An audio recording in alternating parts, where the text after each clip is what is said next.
You're watching Bummer Gummer Kids channel. Hello little learners. Join us as we glide into the magical world of the letter G. G is for giraffe. Giraffes reach for the leaves on the treetops with their long necks. G is also for guitar. Guitars make wonderful music with their gentle strumming sounds. And guess what?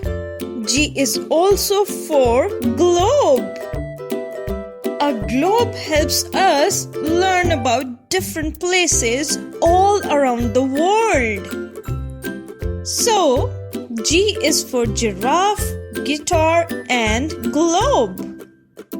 Learning is a grand adventure. Thanks for watching our video, and we will see you next time.